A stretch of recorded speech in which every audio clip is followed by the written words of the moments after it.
Hello painters! Well, we're almost finished with this project. I've come back and I've cleaned everything up a little bit. I painted the stripes on the crock and wrote the word honey on there. I just have one more little thing on this project to show you, and I've added a leaf here so that I can show you just a quick little lesson how I paint my leaves. This is one of the things that people ask me quite frequently. So since I've only got one leaf on the project, I thought maybe I would paint one leaf first and then paint it again so that you can at least see it twice. So I've got my little palette here that I can blend on. I'm going to use a round Bringle blender.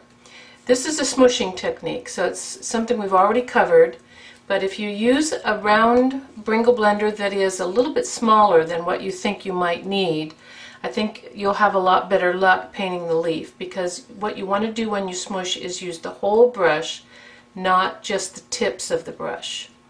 The colors that I like to use will vary from project to project, but basically leaves are going to be in the greens, browns, yellows, reds, orange. Any of those colors will work on a leaf. A lot of times I'll pull the leaves into the painting by putting some blue on them as well.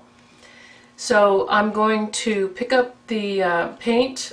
Generally I start with the green.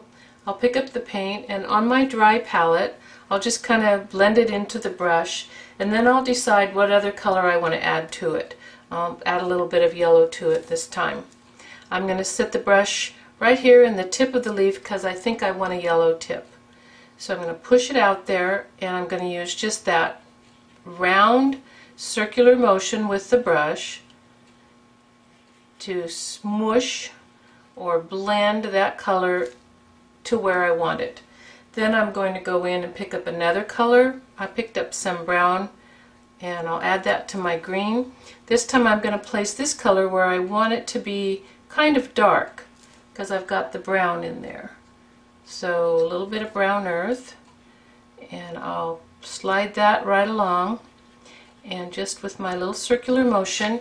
Now I've reached the point where it blends in with the other color, so I'm going to blot my brush now and move back on the handle and just gently blend those two together.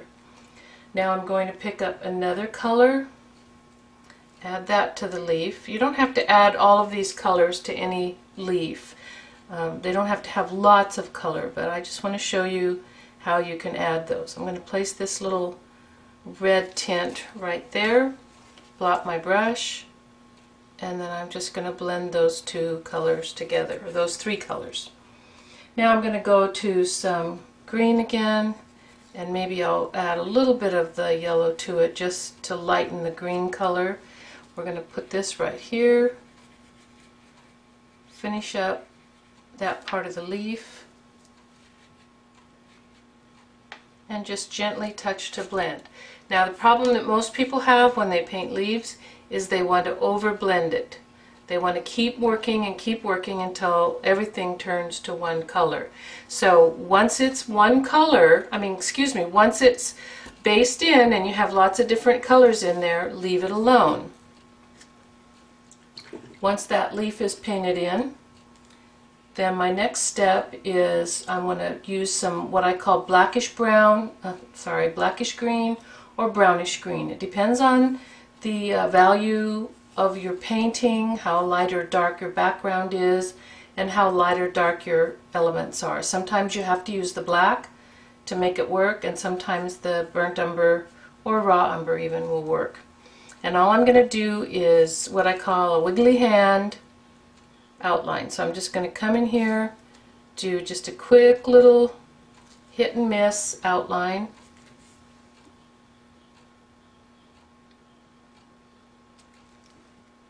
Then with my stem, the stem is going to extend right up into the leaf, so I'm just going to paint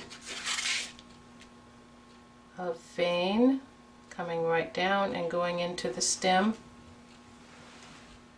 It's easier to do this right side up. And then we have a few little secondary veins. I don't usually try to do a lot of secondary veins.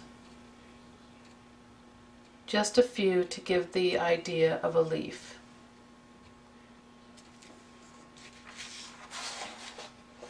Normally it's a little bit easier to pull the veins this direction.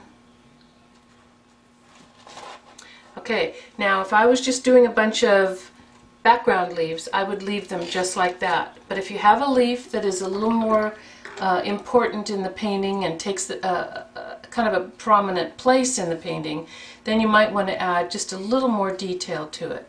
So I'm going to do a little bit of dry brushing with my round Bringle blender. And I'm going to pick up some light value in this area, and I'm just going to dry brush a little bit of light value between the veins. We want those veins to be dry because we don't want to lift them. So you can make that leaf kind of pop by pulling light in between the veins. The other thing you can do is work a little bit of color maybe from the edge of the leaf inward. So maybe this edge could be brightened up a little bit by dry brushing with your round blender from the tip in. So that's the basic leaf. Let's put it on our painting. I'm going to wash my brush. It's going to be damp. It doesn't make my fingers wet. I'm going to pick up my green, blend it on my palette, and I think I'll just kind of do it the same way I just did it. I'll put some yellow with it. I'll stick that up here in the tip of the leaf and just blend that around using a circular motion and fairly light pressure. I'll go back to my tint of red and place that here on this edge, and then just blend those two together. Blot my brush. I want to pick up my green again and my dark value.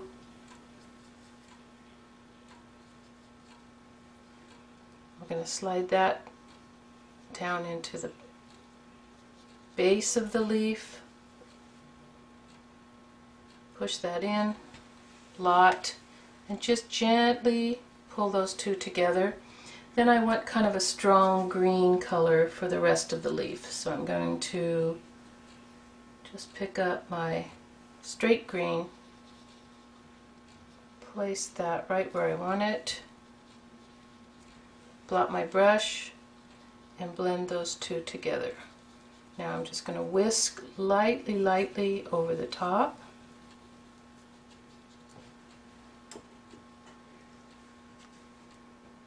Okay, now I've got a little stem to join to.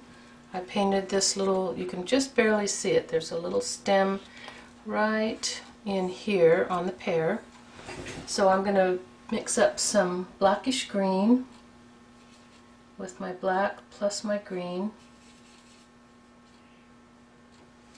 I'll do my little jiggly outline. Now we don't want this, these are very stylized leaves, but we still don't really want them to look necessarily outlined. And don't try to follow the pattern, just let your hand kind of jiggle an outline. This leaf wants to attach to the stem right here, comes up to the center vein.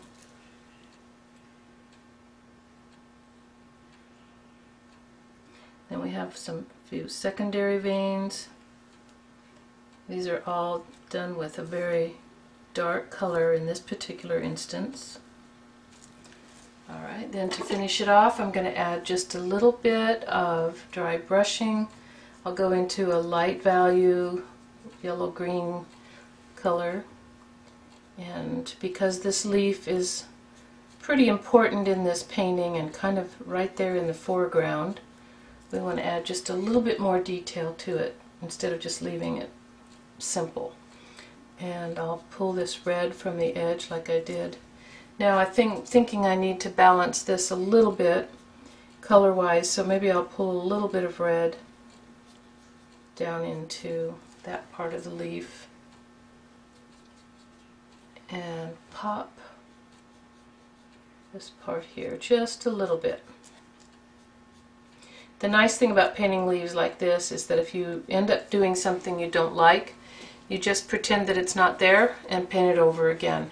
Or you can spiff it with just the dry brushing between the veins. I think that we've pretty much finished this project, and I've shown you all the different techniques that you would use to paint this project.